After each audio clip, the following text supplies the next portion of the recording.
Welcome back to Jacksonville Buzz. I'm Steve Strum. This morning we have Richard Brown from BLUE Lobster Leadership. Good morning, sir. Good morning, Steve. All right, so a blue lobster, does not think he's special when he's crawling around on the ground.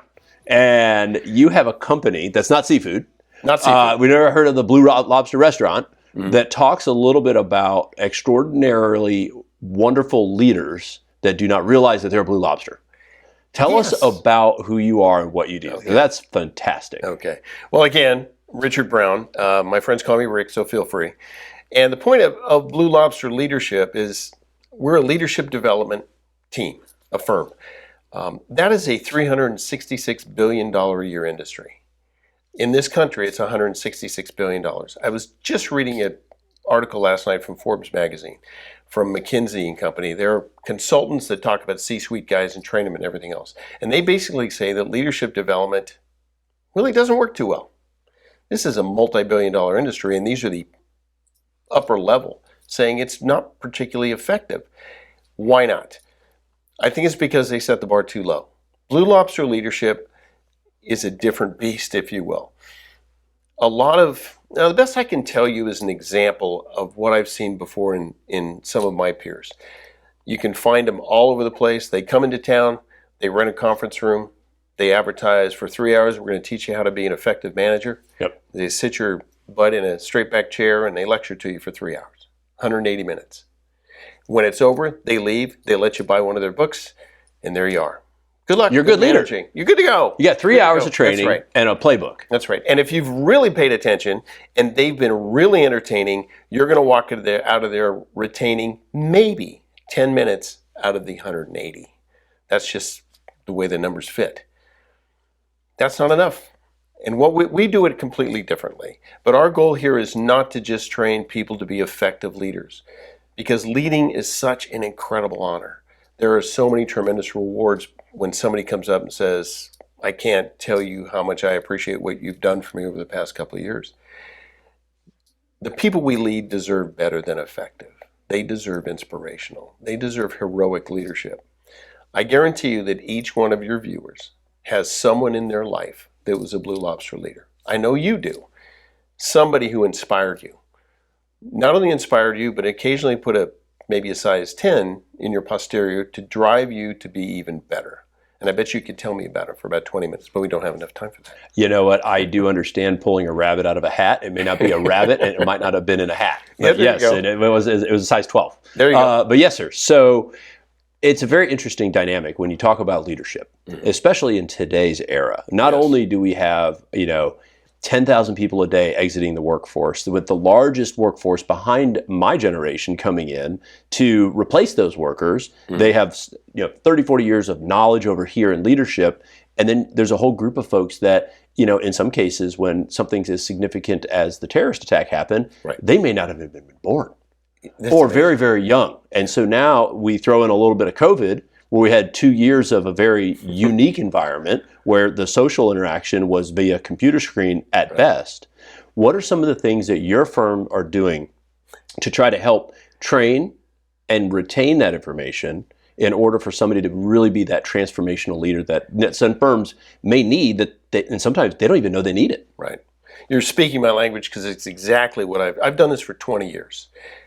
We were rocking and rolling prior to 2020. Live presentations. I had flight reservations all over the country. I'm working with a group in Chicago in February when it all hits. It all shuts down like that. Yeah, like 2 days. I'm giving live presentations. So now, what do we have to do? We have to make the pivot like everybody did. We go virtual. We go virtual through the major platforms. And to answer your question, I like to say, I like to say that I've gone back to the future. Over the past 6 months, with what's happened with the major platforms of social media, with the canceling, with the causing people to self-censor, you have to be careful about who you talk about, what you say. You can't use examples from politics because somebody's going to be offended. You take a look at, to take this into the deeper level in terms of leadership. Right now, there are two dominant leaders that are every day in the headlines. One is Volodymyr Zelensky. And when I ask people that I'm training, tell me a famous leader that you would think about. You get George Washington, Abraham Lincoln. people don't, they rarely mention Adolf Hitler or Vladimir Putin. That's correct. Both effective leaders. Here's the challenge. If you want to bring leadership into an organization, and I think you can get everybody to agree that leadership is a positive thing in an organization, but be careful with the type of leader you're talking about. If you don't want to pay to bring leadership development into your organization and enhance the leadership, You're going to pay. You don't have to pay. You can get it for free, because at night that other kind of leadership will come in under the door, and you'll have terrorists on your team, and your investment will be trying to recover the damage that they caused to that team.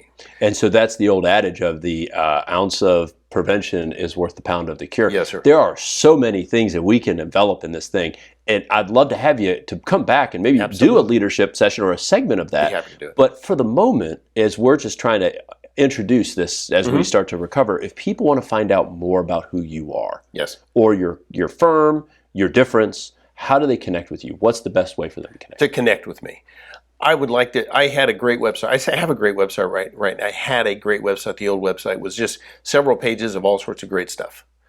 Right now, the website is my resume.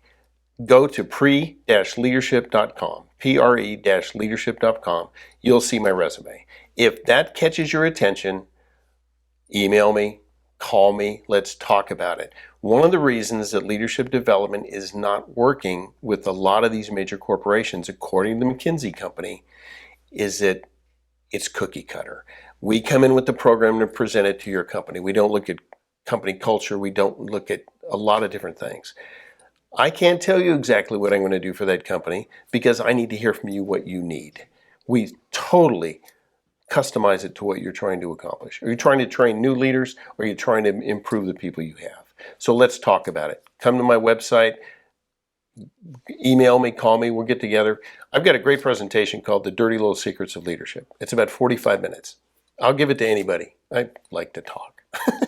Well, No I'd like to come on back in, We'd and love to talk about we'll do a mini, like, hey, here's the top 10 things that the top 10 screw ups or something like that. That'd be great. Yeah, I'd be happy to do it. Thank you for coming in, and thank you for helping develop leaders. I really appreciate that as somebody who's in leadership role. I really Steve, it's an honor to do it. Guys, thanks so much for joining us on the Jacksonville Buzz. If you like us, share us, and remember, live with gratitude.